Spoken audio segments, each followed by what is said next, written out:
नमस्कार, हस्तक्षेप में आपका स्वागत है। मैं हूं अमलेंदु उपाध्याय। देश में राजनीतिक गतिविधियां शुरू हो गई हैं और लोकसभा चुनाव की तैयारियां शुरू हो गई हैं। सत्ता पक्ष और विपक्ष की तरफ से अपनी अपनी तैयारियां जारी हैं। रोज़ लगातार कहीं ना कहीं कोई ना कोई चुनावी जनसभा हो रही है और हर दल अपनी तरफ से अपने अपने तर्क पेश कर रहा है। तो इस समय चुनावी माहौल क्या है और देश के अंदर किस तरीके की चुनावी गतिविधियाँ चल रही हैं, इसकी समीक्षा करने के लिए DB लाइव पर एक गंभीर परिचर्चा का आयोजन किया गया। उस परिचर्चा में मैंने भी हिस्सा लिया। परिचर्चा का संचालन किया DB लाइव के प्रधान संपादक राजीव रंजन श्रीवास्तव ने। तो आइए सुनते हैं उस परिचर्चा के कुछ प्रमुख अंश साभार। अगर आपने हमारा YouTube चैनल अभी तक सब्सक्राइब नहीं किया तो इसको सब्सक्राइब कर लीजिए, वीडियो को लाइक और शेयर कीजिएगा और कमेंट करके बताइएगा भी कि इस परिचर्चा पर आपकी क्या राय है। धन्यवाद। सुनते हैं इस परिचर्चा के कुछ प्रमुख अंश साभार। इसलिए नरेंद्र मोदी जी के निशाने पर सीधे कांग्रेस है और पहले चरण से अलग है, पहले चरण के अनुभव के साथ है। पहले चरण में जो उनको हेट स्पीच पर नहीं गए थे और उनका निशाना क्षेत्रीय दल भी थे, लेकिन दूसरे चरण में क्षेत्रीय दल जो है छूट गए नरेंद्र मोदी के निशाने से। तो इससे इंडिया का फायदा क्या हो रहा है कि कांग्रेस तो बीजेपी के साथ में लड़ रही है और पहले से बेहतर करने के लिए लड़ रही है। प्रियंका गांधी ने तो उस पूरे नैरेटिव की हवा ही निकाल दी है और राहुल गांधी भी आज कल के मुकाबले ज्यादा बेहतर तरीके से सामने आए हैं, ये मैं देख रहा हूं। लेकिन दूसरी तरफ जो इंडिया गठबंधन के सहयोगी दल हैं वो लगातार अपने इलाकों में बीजेपी को एकदम परेशान किए हुए हैं, चाहे तेजस्वी यादव हो, संजय सिंह हो या उद्धव ठाकरे हो, ये सारे लोग। तो इंडिया गठबंधन की ये ताकत जो है कि आपकी रणनीति अगर कांग्रेस पर हमला करने की होगी तो हमारे सहयोगी आपको आपके असहज कर देंगे अपने अपने इलाकों में। ये परवान चढ़ रही है। बीजेपी को झूठ का सहारा लेना पड़ा है कांग्रेस पर हमला करने के लिए। बीजेपी को विश्वास है कि झूठ चलो 40-42 दिन बोल लेंगे, बाद में जब एक बार जीत जाएंगे तो सब ठीक हो जाएगा। लेकिन इस बार वो बात नहीं है कि जीत जाएंगे झूठ बोल करके, क्योंकि नरेंद्र मोदी इतना झूठ बोल चुके हैं कि अब उनके ऊपर लोगों का भरोसा नहीं रहा।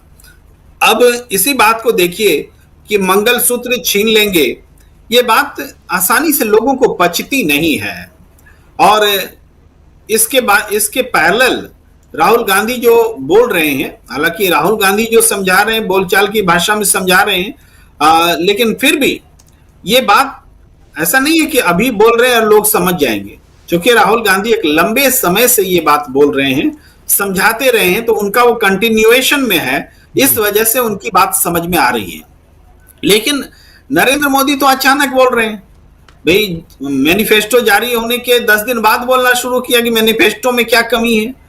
भाई डॉक्टर मनमोहन सिंह 18 साल पहले क्या बोले थे उसको लेकर के अभी आए और एक अलग किस्म से हिपोथेटिकली एक बात समझाने की कोशिश की कि जो अंबानी अडानी के खिलाफ मुहिम चल रही है उसको उन्होंने एक अलग भाषा देने की कोशिश की कि ये उद्योगपतियों को नहीं, दरअसल आपके जेवर गहनों पर नजर डाले हुए हैं और आपसे छीनना चाहते हैं। अब इसमें जाहिर बात है कि प्रियंका गांधी ने बढ़िया से जवाब दिया कि हम तो 55 साल से शासन में रहे, 70 साल में कभी ऐसा नहीं हुआ कि कोई चीज आपसे छीनी गई हो, आम जनता से छीनी गई हो। लेकिन इसके उलट ये जरूर हुआ कि जब देश को जरूरत पड़ी तो हमारी दादी ने, इंदिरा गांधी ने अपने गहने दे दिए। ये जरूर हुआ कि हमारे माता ने देश को अपना जो मंगलसूत्र न्यौछावर कर दिया, ये जरूर हुआ। तो ये दोनों इमोशनल बातें निश्चित तौर पर जनता को झकझोरती है और उस झूठ के सामने एक मजबूत सच को सामने रखती है। एक तरफ झूठ है, दूसरे तरफ मजबूत सच है। तो ये नैरेटिव वहीं फेल हो जाता है और ये नैरेटिव फेल हुआ। अगर दूसरे चरण में पहले चरण वाली हालत हुई तो कहते हैं ना, चुनाव जब क्रिकेट मैच भी होता है तो कोई ओवर होता है जो जीता या हरा देता है, कोई समय आता है जब वो टर्निंग पॉइंट हो जाता है।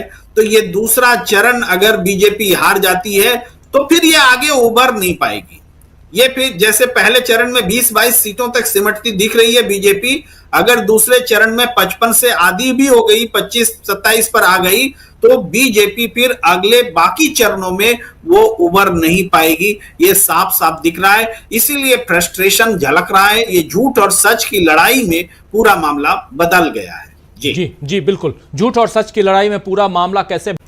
जी राजीव जी, लगभग एक किस्म का सर्वे सब लोग महसूस कर रहे हैं। महाराष्ट्र से भी हमारे साथी जो बता रहे हैं कि जो बीच में जाते हैं, लोगों से बात करते हैं, सुनील शुक्ला जी जो अनुभव बता रहे हैं, बिहार में हमारे साथी जो बता रहे हैं, हम स्वयं जब आसपास जाते हैं, तो एक कॉमन बात वो है कि इस बार अगर मोदी आ गए तो संविधान नहीं बचेगा, लोकतंत्र नहीं बचेगा, और कुछ लोग आरक्षण नहीं बचेगा। ये जो तीन बातें हैं, कोई ना कोई बात लोग जरूर बोलता है। वो अपनी अपनी जाति, स्थिति, हैसियत और मध्यम वर्ग की क्या है उसके हिसाब से लोग जवाब देते हैं। ये बात घर कर गई है, और क्यों घर कर गई, एक दिन में नहीं की है। और इस चुनाव के बारे में जो आप कह रहे हैं सेकेंड फेज में, तो प्रशांत टंडन जी ने जो बात कही कि जो पहले दौर में टोन सेट हो जाता है, वो टोन लगभग बरकरार रहता है, तो वो काफी हद तक सही है। और चूंकि दूसरे फेज में नकारात्मक प्रचार, हिंदुत्व, आक्रामक हिंदुत्व, और इसके अलावा नफरती हिंदुत्व भी नहीं, हिंदुत्व तो एक अलग बात है, ये नफरती जो प्रचार इन्होंने शुरू किया, डिविसिव पॉलिटिक्स, तो ये इसके अच्छे परिणाम उनको नहीं मिलेंगे। देखिए, अब तक नरेंद्र मोदी जीते, 2019 में भी जीते, जब रिपीट हुई उनकी सरकार, तब उन्होंने जैसे पुलवामा वाला हमला था तो उसको पॉजिटिव वे में पेश किया था, राष्ट्रवाद के रूप में। एक उसका जवाब नहीं था विपक्ष के पास, तत्काल उसकी कोई तैयारी नहीं थी। अलग बात है कि उसमें क्या झूठ था, सच था, लेकिन जनता की भावना को उभारने में सफल रहा था, और उस समय जवाब नहीं सूझ रहा था। आज तो सबके पास जवाब है। एक आम आदमी भी बोल रहा है मंगलसूत्र के बारे में नरेंद्र मोदी बोलेगा, भाई जो अपनी पत्नी को छोड़े हुए, ये आम भाषा है। मतलब हम लोग तो ऐसी भाषा नहीं बोलते, ये आम भाषा है। तो दूसरी तरफ से प्रियंका गांधी जी ने पॉलिटिकली बहुत शानदार जवाब दे दिया। अब इसके अलावा राहुल गांधी अपनी बातों पर, अपनी पार्टी की लाइन पर, और पूरे राजनीति को बदलने का जो उन्होंने एक लंबा गोल रखा है, उस पर वो लगातार बने हुए हैं। तो इस कारण भारतीय जनता पार्टी के पास आज कोई ऐसा चुनावी मुद्दा ही नहीं है जिस पर जनता उसको वोट करे। भारतीय जनता पार्टी को राम मंदिर के मुद्दे पर वोट कर सकती थी जनता, लेकिन राम मंदिर के मुद्दे में भी इतनी छीछा लेदर हो गई है, क्योंकि हर तरीके से उन्होंने इतना प्रचार करने की कोशिश की कि राम को हम ही लाए हैं, तो उसकी एक प्रतिक्रिया होनी शुरू हुई। कुछ लोग कह रहे थे कि अगर बीजेपी ने राम मंदिर के उद्घाटन के तुरंत आसपास चुनाव करा लिया होता तो उनको अच्छा नतीजा मिलता है। बीजेपी के किसी नेता की बाइट हमने सुनी थी, वो कह रहे थे, तो ये शायद सही था। तो इतनी आलोचना और समझने का मौका नहीं मिलता। अब ये इतना लोग समझ चुके हैं कि ये तो राम मंदिर का उद्घाटन ही इन्होंने चुनाव को देख के कराया, मुहूर्त नहीं देखा, शंकराचार्य नहीं बुलाया, जमीन में भ्रष्टाचार, हर जगह हम ही रहेंगे, पत्नी को साथ में नहीं बिठाया, इस तरह से बातें करती हैं। भाई कोई आदमी ये भूला थोड़े है कि आनंदी बेन जी के पति ने लाल कृष्ण आडवाणी जी को चिट्ठी लिखी थी। कोई भूला है क्या कि भाई मेरी पत्नी जो है मैं मिल नहीं पाता हूं, कब्जे में है किसी के, मैं नाम नहीं लेना चाहता, लेकिन लिखा था। तो आज लोग रिलेट करते हैं उस बात को, और ये छुपी हुई बात नहीं है। उनके पति ने लाल कृष्ण आडवाणी जी को चिट्ठी लिखा था, छपा था लेटर। तो इस हिसाब से जनता के मन में राम मंदिर को लेकर के बीजेपी को वोट देने का जो भाव है वो नहीं है। हाँ, आसपास के लोग उसको पर्यटकीय नजर से जोड़ करके बीजेपी पेश करती है, तो लोकल तो उस पर भी गुस्सा है कि भाई हमारा धर्म का स्थल है कि ये पर्यटन का केंद्र है, पर्यटन में तो लोग मौज मस्ती के लिए आएंगे, हमारा पवित्र स्थल है, वो भी एक भावना है। तो राम मंदिर जो है मुद्दा नहीं बन पाया। अब ये मुद्दा क्या बनता, तो ये मुद्दा बनाने की कोशिश करें कांग्रेस का कुशासन। अरे 10 साल पहले, 10 साल से आप शासन में हैं और कुशासन कांग्रेस का बता रहे हैं, तो यह बात भी जनता को हजम नहीं हो रही।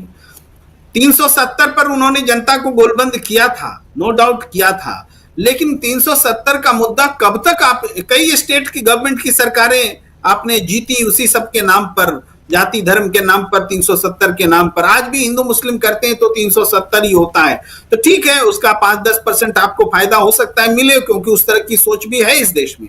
लेकिन चुनाव जीतने वाला कोई सब्जेक्ट आपके पास है ही नहीं, कोई नहीं है। सबका साथ सबका विकास तो आप गिना ही नहीं पाते। सबका विकास, इस सबका साथ भी लेके चलने की बात नहीं गिना पाते, क्योंकि उसको तार तार कर दिया है। राहुल गांधी ने बता दिया है कि ओबीसी के कितने लोग हैं, दलित के कितने लोग, निकाल लो, देख लो कि कहां पर कितने कर्मचारी हैं, वो भी नहीं बता पाते। रिप्रेजेंटेशन में मुस्लिम को आप हिस्सेदारी देने के लिए तैयार नहीं है, और उसके बाद में कभी मुस्लिम के खिलाफ बोलते हैं और कभी कहते हैं कि पसमानदा मुसलमान चाहिए।